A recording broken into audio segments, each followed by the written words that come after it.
Welcome to The Gut Show. I'm your host, Erin Judge, registered dietitian and founder of Gutivate. I'm also your fellow IBS warrior. Our goal on this side of the internet is to empower those with IBS and digestive disorders to understand their gut better, to have a healthier relationship with their bodies, and to make confident choices to improve their digestive health. During this season, you can expect a conversation around a hot topic related to gut health, digestion, and IBS. As a disclaimer, I am a dietitian, but I am not your dietitian. So everything covered in this episode is meant to be educational and is purely information that you can take back to your healthcare team in order to make the best decisions for you. If you're new here and something just doesn't feel right in your gut, if your symptoms have led you to this podcast, I invite you to start by taking the quiz, What's Your Poop Personality? Your personality type will unveil what your symptoms may mean, what may be causing them, and what you can do about them. This is a free quiz and you can take it today at gutivate.com or find the direct link below in the show notes. While you're going to take the quiz, let's jump into today's episode. Now for a quick word from our sponsors with resources that might support you. Is a gluten-free diet just not cutting it, or maybe not even necessary when it comes to chronic symptoms like bloating, gas, and pain? Research actually shows that in those without celiac disease, it's actually the FODMAP, the carbohydrate fructan in wheat, not gluten, that causes symptoms most often. This means that you may not need a strict gluten-free diet to see symptom relief. And it means that if you are reacting to fructans, there may be more foods in your diet beyond wheat that are causing you symptoms. This includes foods like garlic and onion, and even some fruits and vegetables that can sneak their way into your diet and contribute to those chronic symptoms. So you can choose to limit these foods and reduce your overall fructan intake in order to avoid symptoms. You also have the option to break the fructan down using FODzyme, an enzyme blend that targets fructan, lactose, and GOS FODMAPs, and that will help you break these FODMAPs down to then prevent the symptoms. Learn more about FODzyme in the show notes, and you can use the code THEGUTSHOW for 20% off your first order. Did you know that you can now order your own gut health tests without waiting months for a doctor's appointment? Gemelli Biotech offers trusted, science-backed, at-home tests for conditions like SIBO, EMO, ISO, and post-infectious IBS. Their Trio Smart Breath test measures the 3 key gases, hydrogen, methane, and hydrogen sulfide, to detect different forms of microbial overgrowth. As for those with IBS symptoms, IBS Smart is a simple blood test that can confirm post-infectious IBS with clinical accuracy. Validated by the leaders in gut health, these are tests that you can trust and tests that you can take comfortably from your home. So go to getgutanswers.com to find out which tests are right for you and use the code ErinJudge25, all one word, ErinJudge25, to save $25 on your order. And now let's get back to the show. Welcome back to The Gut Show. Today we are very excited because we have a special guest, Dr. Megan Riehl, who is a leading GI psychologist, a co-author of a best-selling book called Mind Your Gut, also a co-host of a big, wonderful podcast called the Gut Health Podcast, and is a speaker, like such an influential provider within the GI space, especially here in the US, but also beyond. And I'm so excited. So Dr. Riehl, thank you for being here. Welcome. Yes, thank you for the invitation. I'm excited to talk to you today about, a difficult topic, but a really important one for all of your listeners, I'm sure. Absolutely. And today we are getting a little specific with our conversation because I'm so glad the last, 5 years, the gut-brain connection has gotten a lot of really good focus, especially for the IBS population, for the GI population as a whole. I think understanding this role of the gut and the brain has been really empowering for patients and providers, instead of it being, oh, it's in your head, or it's just anxiety, it's just stress. Today, we're going to take that a little bit more specific into the world of trauma, because I think this is a topic I still see a lot of providers kind of tiptoeing around within this kind of GI world, and it's really important. So thank you for being willing to do this and tackle this topic. But I do want to set the stage. What is trauma? Yeah, so there does tend to still be some tiptoeing. And so when we think about what trauma is, we're talking about more than just something bad happening. And also everything in between. That sometimes I think people have this misconception that like, oh, I didn't go to war, so I haven't had something traumatic happen. But trauma is something that happens inside of us as a result of something that's very distressing, overwhelming, or threatening, that at the time we didn't have the tools to support and fully process at that time. So this can really be a single event, like, a horrific car accident or a medical emergency. Or it could be something that's ongoing and more chronic, living with a chronic illness, as an example, or experiencing a chaotic or really emotionally neglectful childhood environment.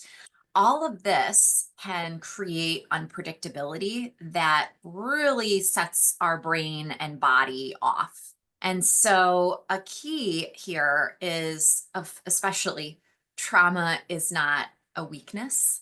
It's really a brain and body problem. It's about the nervous system doing the best that it absolutely can to protect us, but it then really makes an impact on how our brain functions and the relationship with our body. And so trauma can really show up then as physical symptoms, as anxiety, and in our patient population, as worsened gut issues. And so I think that in our clinical practice, and I'm sure we'll talk a little bit about this, asking people about their trauma history, and really I like to qualify it as, tell me if in your experience, you believe you've experienced any instances of trauma, abuse, or neglect, because it really opens this opportunity for someone to say, I don't really know if this is a trauma, but it felt like it for me, so that I can validate that experience. And because there is really good news that our brain and our body are very resilient, and we can work on the way trauma is impacting the body and help you feel safe and at ease again. Wonderful. And yes, we will get into how it shows up and what we can do about it, because I know that's the key takeaway. That's the biggest thing we want to talk about. But before we get there, you kind of alluded to this a little bit, but what is the connection, or what are the theories about trauma and IBS? And how do we think or know that trauma may affect that gut-brain connection? Yeah. So I'll just give you a couple stats that have been studied over the last several decades, actually. So studies have revealed that patients with GI complaints, and so this includes IBS, but other GI conditions, that just generally speaking are those that are living with those conditions are at higher rates of physical, emotional, and sexual abuse histories compared to other healthy controls. And then in a study of IBS patients, 60% of patients living with IBS reported a history of physical abuse, 55% reported emotional abuse, and 31% had experienced sexual trauma. So these are high prevalence rates, and we have to keep into consideration as both providers, but also as a patient living with these conditions. And when we think about how trauma affects our brain gut connection, again, its meaning is not just a problem in the gut or the brain. It's how they communicate, and how that miscommunication can happen when someone experiences trauma is that it dysregulates our nervous system and our stress response. So thinking back to what I said earlier about, when we experience a trauma, our brain and our body are trying to keep us safe. And so it goes into this like hypervigilance, hypersensitivity to try and help get you through that uncomfortable situation. And so over time, when we have these dysregulations that are happening to our body, it can lead to changes in how your brain processes signals that are coming from your gut. And in IBS, this makes you then more sensitive to normal digestive activity. So this is something that we call visceral hypersensitivity, something very common that patients experience with IBS. And then additionally, the trauma can influence our overall immune system. So it can lead to increases in inflammation and altering our gut motility. And there are even impacts on our gut microbiome, which again, kind of just to plant some good news is that again, we can utilize multidisciplinary approaches to address some of these factors that are associated with IBS. So our treatments to help re-regulate our brain gut miscommunications that can happen from those traumatic events are very mind body and rooted in psychological principles to help get to the root of what may be impacting our kind of brain gut dysregulation and help to re-regulate a nervous system that for whatever reasons, whether it be trauma or something else, that we can help bring relief for patients. Absolutely. And to clarify that, I think because there is still, I think, a stigma about what that therapy looks like, or even this conversation, some people may be feeling the effects of maybe some bad communication that they've gotten in the past to think like, oh, well, that means it's all in my control, or that means I just need to relax and that it's all in my head, and that my, partner that told me that I just need to relax and not stress out, like they're right. And what you're saying is a lot of this is not conscious control. Like this is something that it's almost like the trauma or the experiences and now this dysregulation, it does kind of hijack the brain a little bit, and you have to take back that control. But the dysregulation itself is not a conscious choice that you're necessarily making, right? No, and sometimes people that maybe experienced a childhood trauma and they get through it. We're resilient people. They're very successful, and let's say 20 years later they're sitting in my office and they have horrible IBS. And I in our initial consultations, we really ask about everyone's history. And so when I ask that question about trauma, sometimes people will say, oh yeah, I had a very traumatic childhood, but that was childhood and I'm doing fine now. And it's this GI problem. And yes, they may have kind of gone through the trauma, but trauma doesn't just live in our memories. It lives inside our body. And so for people that have IBS or other health conditions, that it can show up in a variety of ways. And so physically, trauma can amplify how our nervous system is responding to stress. And the gut is especially sensitive to this because of our brain gut axis. And so we may experience this as, again, that heightened gut sensitivity, more pain, bloating, urgency, unpredictable bowel habits, even when there's no clear trigger. So again, it's just the way the nervous system is wired. And then emotionally, trauma can lead to that, as I mentioned earlier, just chronic hypervigilance. But the hypervigilance can be where the body is always scanning for safety, danger. And your body, if you're living with IBS, may experience that hypervigilance as, where's the nearest bathroom? I have to give a presentation, and what if I can't leave the bathroom? Or I could not poop for the longest time and now I'm so uncomfortable and I don't want to deal with this today. And so that can make our symptoms feel more distressing with that extra paying attention to what's going on in the body. And so again, this is not in your head entirely. Our head is involved, but to your point that trauma can kind of just go in and dysregulate things. And you may not necessarily be aware of how that trauma from many years ago, especially for people that have had prolonged or complex traumas, many traumas, we sometimes aren't fully aware of that full connection of how it impacts the regulation of our body. Absolutely. And I think it is interesting. The conversation around trauma kind of globally, culturally right now is very interesting because there's the joke that with the younger generation, that Gen Z, Gen Alpha generations, they use the word trauma more commonly than we do. And I think something we can all take away is it's never our place to judge what someone else considers to be their trauma, because trauma can affect you deeply in varying forms. There's not a That's better right. or worse trauma necessarily. There's the diagnosed conditions that exist, but everyone is very different, and something that may seem more mild to one person could truly affect someone else. So we don't want to invalidate, especially if we've not been validated as people. We don't want to do that to other people. But it is interesting to see like millennial generation, Gen X, and beyond, like the conversation around like what was considered traumatic or how we may experience trauma, like that wasn't really around when we were younger. And even myself as an adult, I remember like, as a millennial, we were kind of very quickly shut down if you were to say like, oh, well, I had like even the adverse childhood events or the ACEs, that conversation started when I was going through school. And there was a lot of shutdown of, well, that wasn't traumatic. Like you were still fed, there's a lot of Yes. validation Yeah. that was lost. And so I think it is interesting if people might be turning off a little bit to say like, well, that couldn't be me because my family, my parents were still together, or my parents are still living, or I was always fed, I was always clothed, like I was never necessarily abused.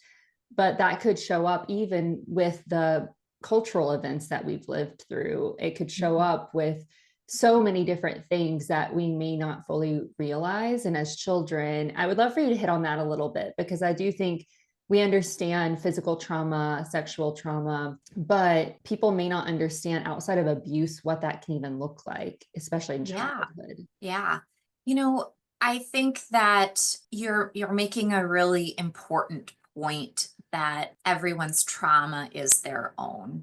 And it is not anybody else's job to tell you whether it is or it wasn't traumatic. And especially if something has brought you into a medical setting. And so, in childhood, for example, if we want to bring this into GI, right? Like, let's say you're a kid that suffered with constipation, and we know that there are high prevalences of that, and you held your poop all day long, and you get home and you've got a belly ache, or the class or the school is calling home regularly, and your parents are like, what the heck, like you can't keep coming home for this, and or you just have to poop, or you've been taken to the doctor many times and they're like, it's just constipation, good luck. Who knows how, as a young child, that's going to affect you? And maybe you run, those things through your mind as a teenager of, how does that impact your body image as your belly feels bloated and you're in the gym locker room changing, and, all of those things for one person might be just, oh yeah, I was a kid that couldn't poop. For another, based on what family members are saying, what friends are saying, what your kind of internal locus of control and self-confidence is looking like, that is nobody's job to tell you, what, oh, you just had constipation as a kid. Maybe because of that constipation, you've been to the doctor so many times and you've been told so many times that like you just have to deal with it, which can lead to some medical gaslighting. Maybe for years that was traumatic. So again, is that trauma the same as a child that lived in a home where they were neglected, they didn't have food, they were abused? Those are two different traumas. We can't say one was more impactful than the other on that particular individual. Both things were hard. And however, child one, constipation child, experienced that, and how that transition to affect them over the course of their life, or by the time they end up in somebody like myself's office, it's about really validating their experience and highlighting how even just a few negative medical experiences can lead to every time you go to the doctor, you get a stomach ache. Or when they take your blood pressure, it's off the charts because you're so nervous that you might not be heard or validated. Or maybe you've had a previous hospitalization and you were in the hospital for 2 weeks and you missed school or you missed work, or God forbid you lost your job or something along those lines. Okay, all of a sudden that was a really horrific situation. Whether we label it as trauma or not, that's up to the individual and how it's still affecting their emotional and physical well-being. Now for a quick word from our sponsors with resources that might support you. As someone with IBS-C, I've struggled with symptoms related to food for the majority of my life, specifically FODMAPs. My personal triggers, beans, dairy products, garlic, and onion, would leave me feeling bloated and uncomfortable after meals, especially whenever I was eating out or traveling or living my life outside of my home, which meant I either had to just deal with the symptoms or eat bland, awful food and miss out on experiencing the social interactions and the joy of food. Finding FODzyme was a game changer for me. This is an enzyme blend that targets FODMAPs, specifically the GOS that's found in beans, fructan in the garlic, onion, wheat, and even different fruits and vegetables, as well as lactose in dairy products. I stash this in my wallet, my husband's wallet, every bag I own. I take it with me everywhere I go so that I can simply sprinkle it on my meals, eat with confidence, and feel my best after. If you want to try FODzyme for yourself, go to fodzyme.com and don't forget to use the code THEGUTSHOW, all one word, THEGUTSHOW, for 20% off your first order. Are you struggling with bloating, constipation, or diarrhea, and you're still waiting to see your doctor? Take control and get answers with Gemelli Biotech's at-home gut health tests. The Trio Smart Breath Test is the only at-home test that is validated to look for all three gases that are associated with microbial overgrowth: hydrogen, methane, and hydrogen sulfide.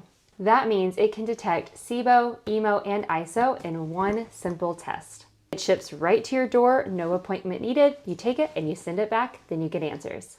If your IBS symptoms started after a stomach bug or food poisoning, it could be post-infectious IBS. The IBS Smart Blood Test is a quick at-home test to help identify it. Fun fact, 1 in 9 people who get food poisoning will end up with post-infectious IBS, and most don't even know they have it. With both of Gemelli Biotech's tests, you'll get clinically backed results in about a week, and you can take them straight to your provider. No waiting, no referrals, just answers. Find out which tests are right for you at getgutanswers.com and use the code AaronJudge25, all one word, AaronJudge25, to save $25 on your order. You can also find all these details in your show notes. When it comes to irritable bowel syndrome with constipation, or IBS-C, there's no one-size-fits-all treatment. If you're not satisfied with your current IBS-C medication, it may be time to try something different. Ibsrela, tenapanor, is a prescription medicine used to treat adults with IBS-C. Ibsrela works differently to help relieve the constipation and abdominal symptoms of IBS-C and could be the right option for you. Ready to try something different for your IBS-C symptoms? Ask your doctor about Ibsrela. Do not give Ibsrela to children less than 6 years of age. You should not give Ibsrela to children 6 to less than 18 years. It may harm them. The most common side effect is diarrhea, sometimes severe, and your child could get severe dehydration. Stop taking Ibsrela and call your doctor if you develop severe diarrhea. Do not take Ibsrela if you have a bowel blockage. Tell your doctor if you are pregnant or breastfeeding and about the medicines you take. Other common side effects include swelling or a feeling of fullness or pressure in your abdomen, gas, or dizziness. Learn more at ibsrela.com/PI or call 1-844-IBSRELA and press option 4. And now let's get back to the show. I'm glad you started touching on that because that does lead to kind of the reverse of this conversation of can having a health condition, IBS, something else, right? Maybe you got classic IBS, you got a foodborne illness, you were totally fine before, now you have these chronic gut issues and IBS is in the picture. And a few years down the line, now you've developed more hypervigilance, you've become more isolated, you notice that you have a lot more anxiety and stress. And that population, I feel like, is the one that's very quick to say, no, my anxiety came later. And sometimes I feel like they get invalidated of like, that's even possible. But what you're saying is, that alone could be that spark, trauma or not, that leads to these responses in the body. How do you see that progress in people who are living with a health condition that might then, I guess, worsen or have more severity in their case because of this trauma response? Yeah. I think it's especially true in a couple different scenarios. So if this is all happening, we'll just use IBS as an example, your symptoms, how it's impacting you. If you feel like you have just lost control and feel powerless, I think that can have more of a profound impact. When your symptoms impact your level of safety, your identity, And, you know, your ability to socialize the way that you want. You know, I've sat, and I'm sure you have too, with so many people that have said, like, my life is controlled by my IBS, or my inflammatory bowel disease, or, you know, whatever the GI condition. I feel controlled by it instead of I am in control of my life. And then the other scenario I think that can really lead to people feeling this more intense impact of the condition is if they haven't been believed, if they don't feel supported, and if they do not feel like they have proper care. So again, it leads to this helplessness and hopelessness. And actually, hopelessness is, for any provider listeners out there, when your patient says, I have lost hope, we have to query further, because that can be a precursor to feelings of suicidal ideation and really profound emotional impacts. And so later on, even with small things, symptom flares, doctor's appointments, trying a new food, you know, people that have had these things that have happened, that can trigger fight, flight, or freeze. And when we're living in that state of fight, flight, or freeze, just seeking safety, seeking stability, that's a trauma response. And so all of this can happen with a medical diagnosis, no prior psychological history, and yet we see this a lot in patients, especially the ones that have been suffering for a really long time. And unfortunately, many people have been told it's in your head, or just stop stressing. And the body holds on to that. Yes. And it's like, yes, yes, yes. I see that so often. I've experienced myself, right? You know, it's not, and I think it's nice to say before we get to the hope of it all, because there is hope on the other side of this. There is. To set the stage here of like the validation, this is not uncommon. Like, this is actually a really common scenario that a lot of people find themselves in, especially in this world. And, you know, I'm saying IBS, that's what, 8 to 10% of the population ish.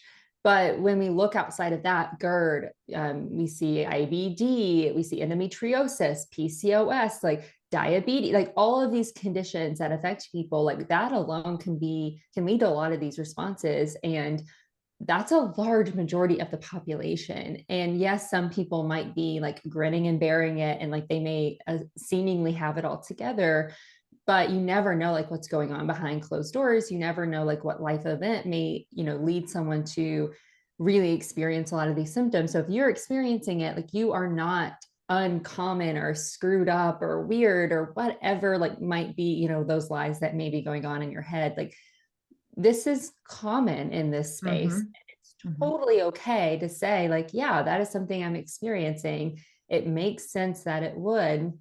And it's okay then to seek out the proper treatments and help and support, because that might lead to like freedom from all of it, and that's a big deal. But it's not your fault. You're not weird. You're not abnormal. Like, you're not ruined or any of that. Like, this is common, and this is experienced by so many people. There was a study. So 61% of men have experienced at least one traumatic event in their life, and 51% of women have experienced at least one traumatic event in their life. And again, that's not to say that just because you've experienced a traumatic event, you're going to be in therapy for the rest of your life.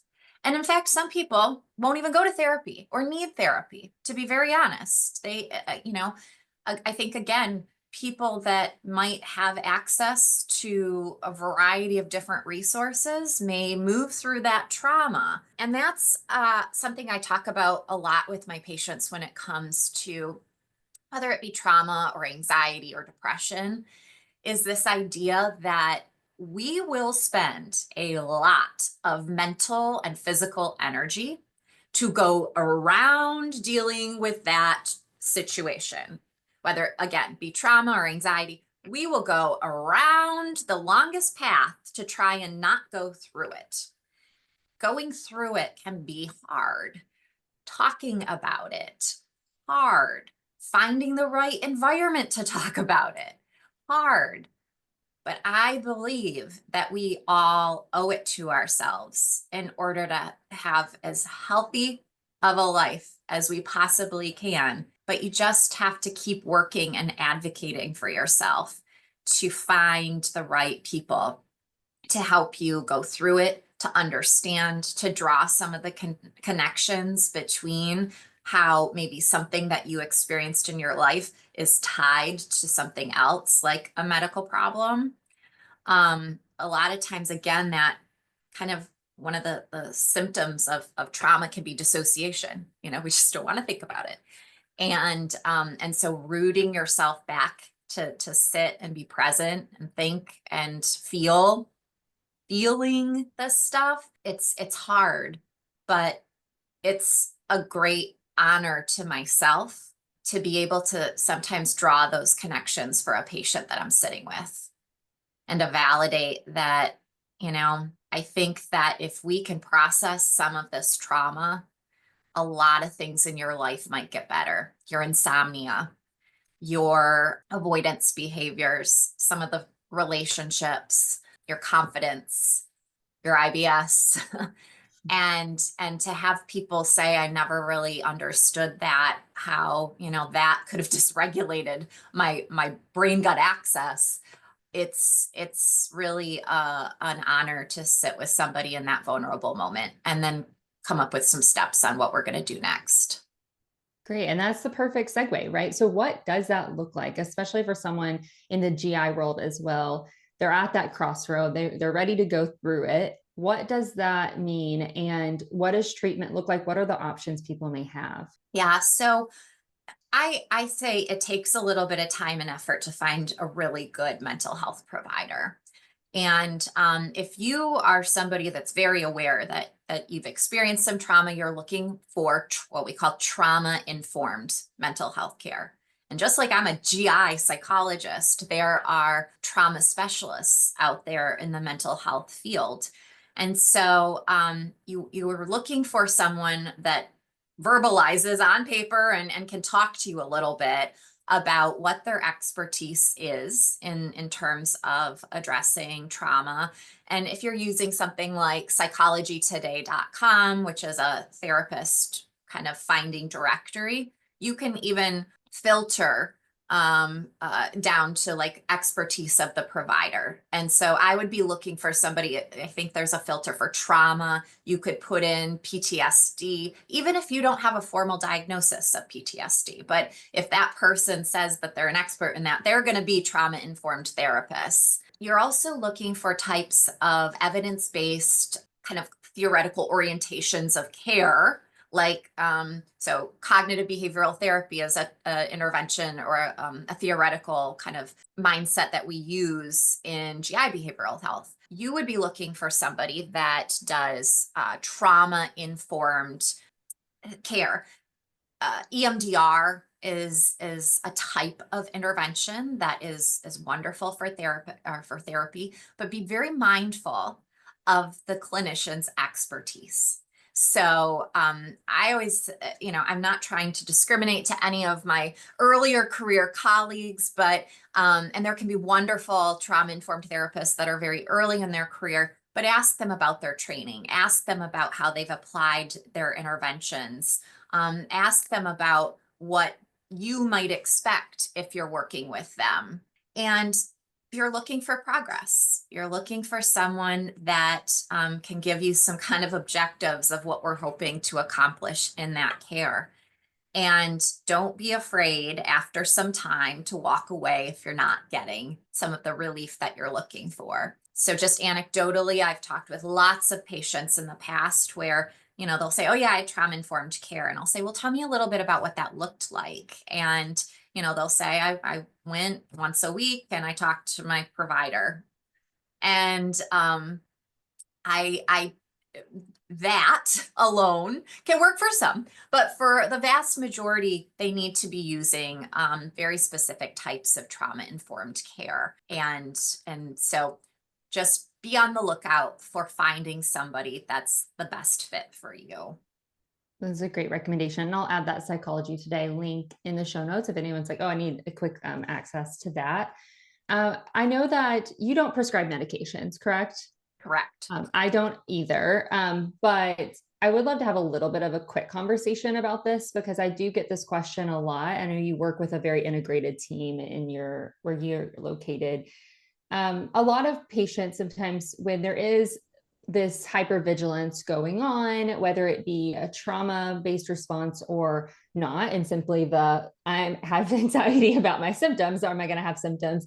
Medications are often recommended. And we're not talking about low-dose medications for the symptoms themselves. I'm talking about, hey, maybe you should see a psychiatrist and consider medications to help calm down some of these responses. Neither of us are biased to this because, again, we're not prescribing medications. And I'm never biased to this. I always say patients have the conversation with your doctor, like figure out what all options are available to you. In your experience, for patients who are really at that state where now that hypervigilance feels like it's kind of demanding and controlling, but then the symptoms and reactions to that are also demanding and controlling. And it kind of feels like you're in this web of like, okay, I need to go do this, but I also need to do this. And then how do I get control of both? Because now I feel like I'm spinning out of control.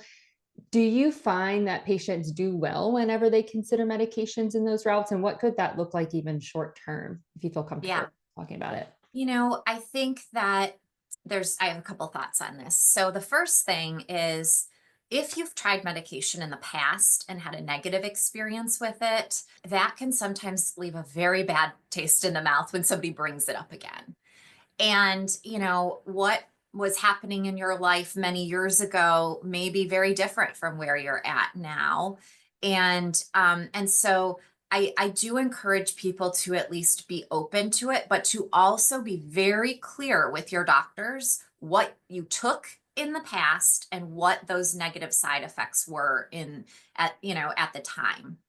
It can also be helpful if you have any family members that have been, my mom's been on this drug forever. She's done great on it. Our genes are important. And so that might help. And then another newer option for patients, because I think the other big thing that is stressful for people is that there is a lot of often trial and error with these medications. So, especially if you go to primary care, which is where the majority of people, a lot of people don't have access or the luxury of going to see a psychiatrist. You might go to your primary care, they prescribe something and, come back in 6 months, tell me how it's working. A lot happens. And if you've just had like a couple first weeks of really bad side effects, by the time that 6 months comes around, you stopped it, it didn't work for you.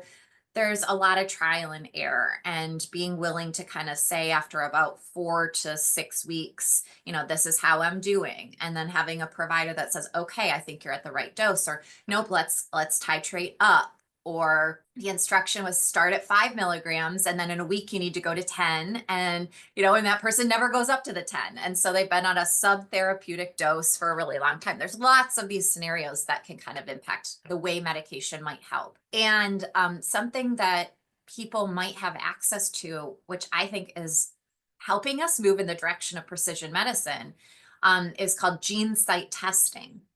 And this is something that a lot of people are gaining access through their primary care doctor. And essentially, it's a test that will help identify medications based on your genetic makeup. And so in a way that in the past, it used to be kind of like throw a dart at the wall of like, you have anxiety, so here are like our options here. That GeneSight testing is going to say, based on your genetics, these are the medications that ideally will work best for you. So that cuts down on a lot. And recently I've had patients that have that testing fully covered by their insurance. And then if you don't, it's a out-of-pocket cost, but it's not going to necessarily change much because it's your genes. And so that's good information that you can have moving forward. And actually, even on our podcast, we had Dr. Iris Wong come on not too long ago, and she was talking about how we can use that GeneSight testing even to inform some of the PPI medications that we recommend for patients with GERD. So I think there's a lot of promise there because medication can really be something that helps to kind of recalibrate the system, and that you might not need that medication forever. It's just let's calm the system down. Let's give the brain the right neurotransmitters that it's looking for. And that can have a profound impact again on your sleep, on sometimes your bowel habits, and especially your mood. Wonderful. And that's, I'll add that episode as well to the show notes if anyone's interested in that, 'cause I think that's fascinating. And I mostly brought that up because, again, I don't recommend medications. I'm a dietitian. That's not my role.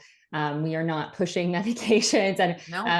we're all very sensitive to that. And I totally understand. But I also think a lot of people feel stigma around utilizing a medication as a tool. And it's okay to use it as a resource if you feel like you need it in order to get your feet on the ground to do other things that you need to do. Like, it's one tool of the toolbox. So it's okay to have that conversation. And I like this idea, especially for my fellow people with anxiety, is that Yeah. it's nice to know, okay, well, what would be the safest route, to this, or what could work the best for me? Having those options can be also very empowering. So they exist. You also don't have to go that route. There are also plenty of options available to you. So we mentioned the psychology today. Directory. Are there any like go-to resources that you have? Like, I'll obviously add the book, the Mind Your Gut book, because that's a fantastic resource for those dealing with GI symptoms specifically and want to learn more about all of this related to gut brain and GI therapies and all of that stuff. But do you have any other resources that you typically refer people to, especially around trauma? Yeah. I again look maybe asking your medical providers if they have any trauma-informed therapists that they've formed relationships with. Sometimes our medical providers can be our best advocates and allies in that. Don't feel bad if they don't, because every time I give a talk, and I'm just hoping to spread the resources to people or my colleagues, that they'll do some of that legwork to create some of those pathways for their patients. There's another virtual private practice called GI Psychology that is offering GI specific mental health services, but many of their providers are also doing that through a trauma informed lens. And that's also kind of my call to action to all of my GI colleagues, is that when we know many of our patients have experienced a trauma in the past, it's our responsibility to at least approach all of our patients with validation, care, safety, which is being trauma informed. You don't have to be a trauma informed psychologist, but we can have, there are lots of different ways we can help our patients to feel safe to receive their important medical care. And so circling back, GI Psychology has many of their providers that, they have that expertise from a mental health perspective. So if you've kind of contemplated working with a GI psychologist, I think their practice is a great value, and it's all virtual. So they have providers around the country, which has really opened access to, again, connecting that mental health care with behavioral health care, with gastroenterology care for those of you that are looking for it. Wonderful. And in the show notes, I'll include all the ways to connect with Dr. Megan Riehl if you've enjoyed this conversation and you want to connect further. Dr. Riehl, is there any last words, any last message that you want to share with our audience? Thank you so much. This has really been a nice conversation on, as we said, it can be a little bit of a stigmatizing topic, and sometimes people just don't know what to say or how to say it. And so if you're somebody that has avoided having a colonoscopy or avoided going to the doctor because of something that's happened to you and just not feeling safe, ask around for providers that may become highly recommended. And also as you build your working relationship with your medical provider, you don't necessarily have to walk right in and say, hey, I have a trauma history, but you can walk in and say, some of the things that I've experienced in my life have made it really uncomfortable for me to be here. I don't know that I can get into the details of that with you, Dr. So-and-so or nurse so-and-so, but I want you to know so that maybe we can make sure that I'm as comfortable as possible. That's a very vulnerable thing to say. It shows your resilience, and it's going to help you get the best care possible because now your providers know. And then on the other side, providers, make sure you're asking and giving patients that validation, that space. And you can ask them, is there anything we can do in this medical appointment that's going to make you most comfortable? So be an advocate for yourself. If you need somebody else to advocate for you, don't be afraid to have that. And then on the provider side, it's our job. We have to be trauma informed and taking care of patients the best that we can. Are you listening to today's episode with the main thought being, what are the steps that I can take to get rid of my symptoms right now? While I hope that the information that we share in every episode of The Gut Show leaves you feeling more empowered and more confident in your body, it's not always going to solve your problem or give you a clear direction for your specific symptoms and your needs. The Master Method membership is an online program for the person with chronic digestive symptoms and IBS who wants step-by-step guidance to understand their body, address the drivers of IBS, reduce symptoms, and build resilience in your gut long-term. This membership includes a step-by-step course and a dietitian-led community that teaches you how to holistically address each symptom and the IBS drivers, how to reduce symptoms more strategically and with confidence, and guidelines for better gut health long-term so that you're not only thinking about today, but you're also improving your outcomes in the future. It is time to ditch the symptoms and get your life back. The membership is your first step. You can learn more and enroll at ibsmastermethod.com and use the code GUTSHOW, GUTSHOW, GUTSHOW for $25 off your enrollment fee.